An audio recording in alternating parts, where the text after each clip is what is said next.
আসসালামু আলাইকুম everyone, welcome back to my channel. আমি মাখনি ডেইলি ব্লগ চ্যানেল থেকে আপনাদের আরও একবার ওয়েলকাম করছি। কাছে এবং দূরে, দেশ এবং দেশের বাহিরে যে যেখান থেকে আমার ব্লগটি দেখছেন, আশা করছি আল্লাহর অসীম রহমতে সবাই ভালো আছেন এবং সুস্থ আছেন। আলহামদুলিল্লাহ আমরাও ভালো আছি।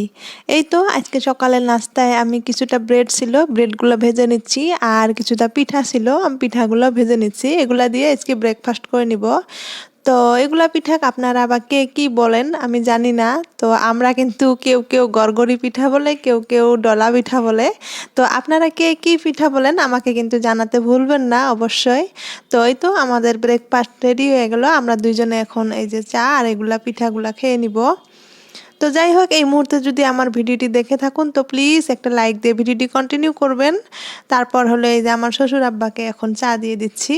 তো আমার শ্বশুর আব্বা কখনোই দুধ চা খায় না, তো আমরা কিন্তু দুধ চাই খাই। আমি কিন্তু দুধ চা ভীষণ ভালোবাসি। যদিও মাঝে মাঝে গ্যাসের প্রবলেম হয়, তাও আর কি যখন প্রবলেম হয় তখন খাই না, আবারও কিন্তু শুরু করে দেই।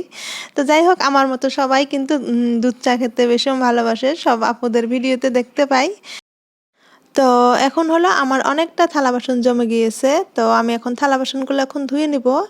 আর যাওয়া কালকে রাতে আর কি অনেকটা অলসতা কাজ করছিল, রাতেরও কিছুটা থালা বাসন আছে, তো সেইগুলো সবগুলো মিলে আর কি আমি এখন ধুয়ে নিব।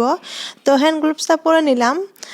ঠিক যেমনি আগুনে হাত দিলে হাত পুড়ে যায়, এখন দেখছি পানিতে হাত দিলে হাত পুড়ে যায়, ঠিক তেমনই হয়েছে। তারপর হলো আমি থালা বাসন ধোয়া ভিডিওটা আমি অ্যাড করতে পারি নাই, ভিডিওটা অনেক লম্বা হয়ে গিয়েছিল 5 মিনিট। তো ওই ভিডিওটা আমার ভিডিও এডিটিংয়ে আর কি রেসপন্স করছিল না, সেই জন্য আর কি সেই ভিডিওটা অ্যাড করতে পারি নাই। তো যাই হোক, তারপরে আমি এই যে সব সবজিগুলো কেটে নিয়েছি।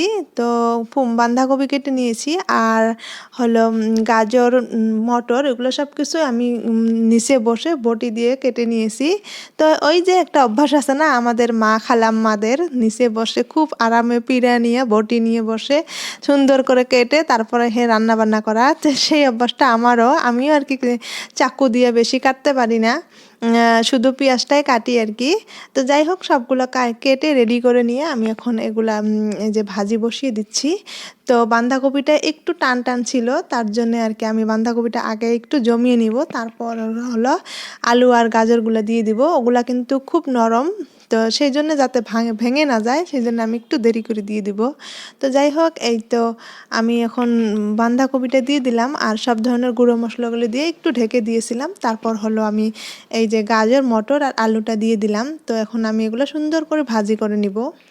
আমার চ্যানেলটি যদি আজকে আপনি প্রথম ভিজিট করছেন তো চাইলে আপনি সাবস্ক্রাইব করে নিতে পারেন। তো এখন হলো আমি ডাল বানাবো, এগুলো হলো ফুলটি কালার ডাল। তো আপনারা কে কি বলেন আমি তো সেটা জানি না, তো যে যেটা বলেন আমাকে কিন্তু কমেন্ট করে জানাতে ভুলবেন না। তো ডালগুলা আমি কিছুটা রসুন আর 2টা কাঁচা লঙ্কা দিয়ে আমি মিক্সার গ্রাইন্ডারে মিক্স করে নিয়েছি, আধা ফাটা করা ছিল। তো এখন হলো আমি কড়াইতে পানি গরম দিয়েছিলাম, এখানে আমি লবণ দিয়েছি আর কাঁচা লঙ্কা কেটে কেটে দিয়েছি। তারপর ওগুলো আমি মিক্সার গ্রাইন্ডারে মিক্স করে নিয়ে তারপরে আমি যে ডালের মধ্যে দিয়ে দিলাম। তারপর ভালো করে এই ডালগুলা ফুটে ওঠার পর তারপর আমি নামিয়ে নিব। তারপর হলো রসুন, পেঁয়াজ, পাঁচফোড়ন এগুলো দিয়ে আর কি সম্বার দিয়ে নিব। তো আমরা সম্বার বলি, আপনারা বা কে কী বলেন জানি না, আমাদের এখানে অনেকেই আবার তেলানি বলে। তো আপনারা কি বলেন সেটা আমাকে কিন্তু জানাতে অবশ্যই ভুলবেন না। তো যাই হোক, এখন আমি ডালটা নামিয়ে নিয়েছি। তারপর হলো এখন এই যে পেঁয়াজ, রসুন আর তেজপাতা, তারপরে 3টে আর কি শুকনো মরিচ দিয়ে দিলাম। তো এখন এগুলা ভাজা হওয়ার পর আমি আর কি ডালটা এখানে ঢেলে দিব। তো যাই হোক, আমার ভিডিওটি যদি ভালো লেগে থাকে তো প্লিজ আবারও বলি একটা লাইক দিতে ভুলবেন না, কমেন্ট করতে ভুলবেন না। আপনাদের কমেন্ট পেলে আমার অনেক বেশি ভালো লাগে। এই তো আমার ভাজিটা কিন্তু খুব সুন্দর হয়েছিল, খেতে কিন্তু ভীষণ মজা লেগেছে, ডালটাও কিন্তু ভালো হয়েছে। তো রান্নার ফাঁকে ফাঁকে কিন্তু আমি অনেকটাই কাজকর্ম করে ফেলেছি। এদিকে আমার শ্বশুর শাশুড়ির রুমগুলো সাফা করে দিয়েছি, ওগুলো ক্লিন করেছি, ঘরগুলো ঝাড়ু দিয়েছি। তো শুধু যে রান্নাই করেছি ভিডিওতে দেখা যায় তো সেটা নয়, আমরা কিন্তু তার ফাঁকে ফাঁকে মেয়েরা অনেক কিছু করে ফেলি। তো যাই হোক, ভিডিওতে যতটুকু দেখানো যায় ততটুকু দেখাই, আর সব তো দেখানো সম্ভব নয়, তো ভিডিও তো অনেক লম্বা হয়ে যাবে। এর মধ্যে আমি সব রুমগুলো ঝাড়ু দিয়ে নিয়েছি, সব কিছু মোটামুটিভাবে ক্লিন করে নিয়েছি। তারপর আমার মেয়েকে হলো গোসল করিয়ে দিয়েছি। তো ওকে আমি একটু চুলগুলো শুকিয়ে দিতে চাইছিলাম, তো ভয় খায় না, হেসে হেসে দূরে চলে যায় ও, মানে শব্দটা শুনলে একটু বিরক্তি বোধ করে। তো যাই হোক, আমি দূর থেকে হলেও ওর চুলগুলো একটু শুকিয়ে দিচ্ছি। তো যাই হোক, আমার কিন্তু আজকে গোসল করতে অনেকটা দেরি হয়ে গিয়েছিল, মোটামুটি 2:30 বেজে গিয়েছিল। তারপর হলো আমি গোসল করে নামাজ পড়ে তারপর হলো ভাত খেয়ে নিয়েছি। এখন আমি ভাত খেয়ে আসার পর দেখুন আমার মেয়ের অবস্থা, এখন মোটামুটি 3টা বাজে। তো ওকে আমি এত ডাকছিলাম যে আমি ওকে একটু ঘুমিয়ে দেবো, না কোনো মতে ঘুমাবে না, ওর দাদুর সঙ্গে গাড়ি মুছছিল। তো সেই অংশটা আর কি একটু ভিডিও করেছি, যে দেখি আপুদের সঙ্গে একটু ভাইয়াদের সঙ্গে শেয়ার করব। তো এই তো দেখুন, আমি কিন্তু অনেকবার ডাকছিলাম, না আসবে না। তো সন্ধ্যাবেলা ঘুমাবে, আবার সন্ধ্যাবেলা 6টা 6:30টার দিকে উঠবে, তখন কিন্তু আবার রাত্রে কিন্তু 12টা 1টা বাজিয়ে দেয়। এইভাবেই রুটিনটা উল্টাপাল্টাভাবে চলছে। তো যাই হোক, এখন হলো আমার শ্বশুর আব্বা নামাজ পড়তে গিয়েছিল, ওখান থেকে আসতে বাজার করে নিয়ে এসেছে। আমি এখন কিচেন রুমে এসে বাজারগুলো আর কি গুছিয়ে নিচ্ছি। এই তো, এই যে মাছ এনেছে, আর কিছুটা ফল এনেছে, আর কিছুটা সবজিও এনেছে, তো সব কিছুই আমি কিন্তু গুছিয়ে নিচ্ছি।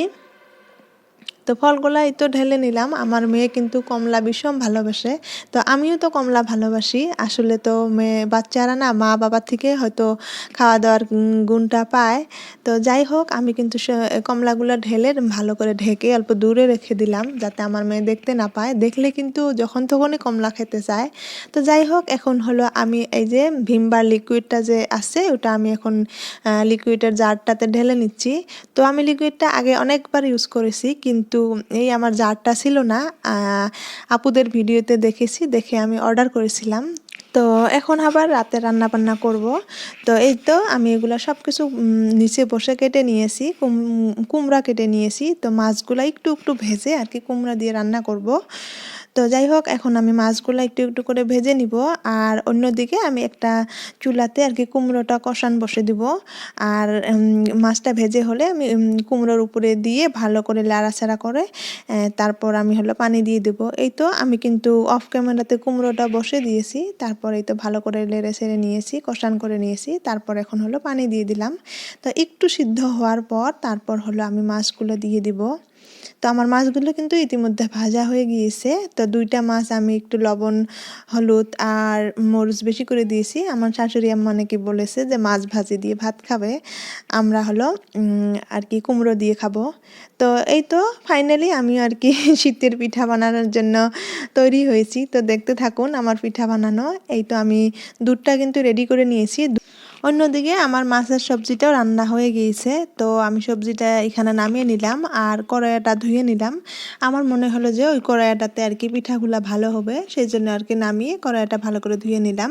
তো যাই হোক, এখন হলো আমি এই যে নারকেলগুলা দিনে আমি কেটে রেখেছিলাম, তো নারকেলগুলো এখন আমি মিক্সার গ্রাইন্ডারে দিয়ে ভালো করে মিক্স করে নিব, গুঁড়ি করে নিব। তারপর হলো কিছুটা ভেজে নিব চিনি দিয়ে আর কি, তেল দিয়ে, ওগুলো আমি কুলির ভিতরে দিব, যেহেতু আমি দুধ কুলি পিঠা বানাবো। তারপর হলো এখন আমি এই যে পিঠা বানানোর জন্য আর কি কাইটা করার জন্য পানি গরম দিয়েছিলাম, ওখানে একটু তেল দিয়েছিলাম আর লবণ দিয়েছিলাম। তো যেহেতু আমি একাই বানাচ্ছি সেই জন্য আর কি ভিডিওটা করতে পারি নাই। তো ওখানে তো আটাগুলো দিয়ে ভালো করে লাড়তে হয়েছে, ভালো করে লাড়াচাড়া করে আমি এই পিঠার কাইটা বানিয়ে নিয়েছি। তারপর হলো এর মধ্যে আমি এই নারিকেলের গুঁড়িটাও ভালো করে ভেজে নিয়েছি, ভেজে তারপর হলো এই যে আমি এক এক করে কুলিগুলো বানিয়ে নিয়েছি। তো যখন আমি কুলি বানিয়েছিলাম আমার শাশুড়ি আম্মাও কিন্তু আমাকে একটু হেল্প করেছিল, তো বেশ কয়েকটা কুলি বানিয়ে দিয়েছিল, আর মেয়েও কিন্তু সঙ্গে ছিল। তো ও যে কি কি করেছিল সেগুলো আর কি বলবো, আপনাদের যারা যার ছোট বাচ্চা আছে তারা তো অবশ্যই জানেন। তো যাই হোক, ফাইনালি আমার কুলিগুলো বানানো হয়ে গিয়েছে, আর দুধের মধ্যে দিয়ে আমি আর কি ভালো করে জাল করে নিব। কিছুটা দুধটা কমে যাওয়ার পর আমি আর কি অফ করে দিব গ্যাস। তারপর কালকে সকালবেলা আর কি আরও এমনিতেই কমে যাবে। তো যাই হোক, অনেক ভালো লেগেছিলো পিঠাগুলো। পিঠাগুলো খেয়ে আপনারাও কিন্তু ট্রাই করে দেখতে পারেন। তো আমারও কিন্তু পিঠা বানাতে গিয়ে অনেকটা ভয় কাজ করে। তো যাই হোক, প্রথমে অনেকটা ভয় কাজ করে, পরে কিন্তু ফাইনালি পিঠাগুলো অনেক টেস্টি হয়। আমি যতবারই আর কি পিঠা বানাতে আগ বাড়ছি তখনই আমার ভয় কাজ করছে, পরে কিন্তু ফাইনালি ভালো হয়েছে। তো খুব বেশি পিঠা বানাতে পারি না, আর বানাইও না, তেমনটা সময়ও নাই। তো যাই হোক, এইবার ইচ্ছা করেছিল অনেক দিন আগে আর কি, শিমুল আপুর এক ভিডিওতে দুধকুলি পিঠা বানানো দেখেছিলাম। সেদিন থেকেই ভেবেছিলাম যে আমিও একদিন বানাবো, আমারও ওই পিঠাটা খুব পছন্দর। তো বানাবো বানাবো বলে এতদিনই হয়ে গিয়েছে। তো যাই হোক, কিছুটা পিঠা আমি এভাবে ভেজে নিয়েছি, কারণ শ্বশুর আব্বা আর কি দুধকুলি পিঠা খেতে চায় না, এমনিতে শুকনো পিঠা খেতে ভালোবাসে। তো যাই হোক, ফাইনালি পিঠাগুলো অনেক টেস্টি হয়েছিল। তো তো এখন হলো একদম রাত্রেবেলা 11টা, সাড়ে 11টার দিকে। তো আমার মেয়ে দেখুন শান্তভাবে খেলছে, ও কিন্তু মাঝে মাঝে খুব শান্তভাবে খেলায়। তো যেহেতু ভিডিওটা কালকার, আজকে এডিট করলাম। তো যাই হোক, তো আজকে হলো আমি প্রায় ভিডিওটির শেষের দিকে চলে আসলাম। তো দেখা হবে নেক্সট কোনো ভিডিওতে। আল্লাহ হাফিজ।